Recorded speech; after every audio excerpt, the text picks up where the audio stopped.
Լինում են դեպքեր, երբ սահմանի երկայնքով կան կրակոցներ, սակայն դա Հայաստանի ուղղությամբ չէ, խորհրդարանում հայտարարել է Պաշտպանության նախարար Սուրեն Պապիկյանը, արձագանքելով Սյունիքի մարզում վերջին օրերին հնչող կրակոցների վերաբերյալ հարցին։ Նախարարն ասել է, դրանք այն դեպքերն են, որոնք վտանգ չեն պարունակում եւ հայկական կողմից հայտարարության չեն արժանանում։ Պապիկյանը կարծում է, դրա լուծումը դիվանագիտական ճանապարհն է։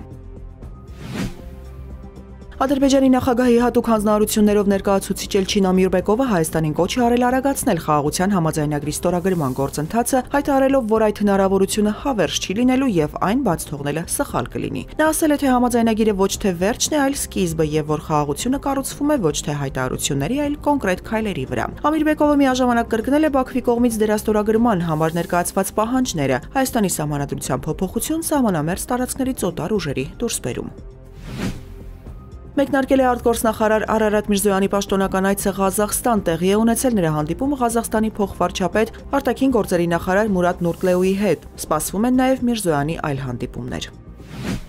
Այսօր առավոտյան իրավապահները խուզարկություններ են անցկացրել Մայր Հայաստան դաշինքին Գյումրիի գրասենյակում, դաշինքից հայտնել են, որ խուզարկությունն իրականացրել են հակակոռուպցիոն կոմիտեն, ոստիկանության 6-րդ վարչությունն ու Կումայրիի բաժինը։ Ըստ աղբյուրի խուզարկել են նաև Մայր Հայաստան դաշինքի շտաբի պետ Արա Ոսկանյանի եւ աջակիցներից մի քանիսի բնակարանները։ Մինչ այդ հակակոռուպցիոն կոմիտեն հաղորդագրություններ տարածել, հայտնելով, որ Գյումրիում արձանագրվել են ընտրակաշառք առաջարկելու դեպքեր, միջոցառումներ են ձեռնարկվում բոլոր հանգամանքները պարզելու եւ դրանցում ներգրավված անձանց հստակ շրջանակը բացահայտելու ուղղությամբ։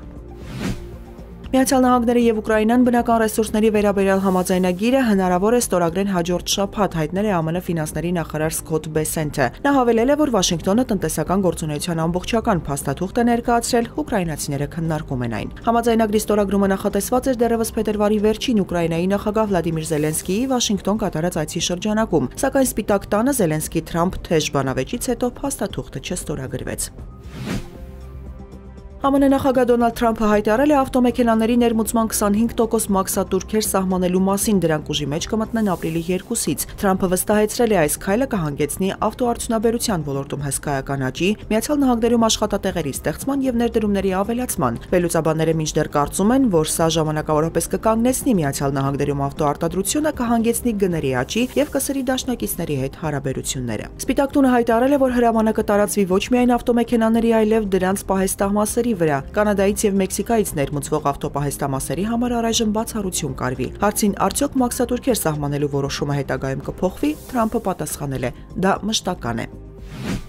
Հայաստան-Վրաստան սահմանային գոտում երկրաշարժ է գրանցվել Բավրա գյուղից 6 կիլոմետր հյուսիս-արևելք, էպիկենտրոնային գոտում ստորգետնյա ցնցման ուժգնությունը կազմել է 3 բալ։ Երկրաշարժը զգացվել է Շիրակի մարզի Բավրա, Սարագյուղ, Թավշուտ եւ Ղազանչի գյուղերում 2-ից 3 բալ ուժգնությամբ։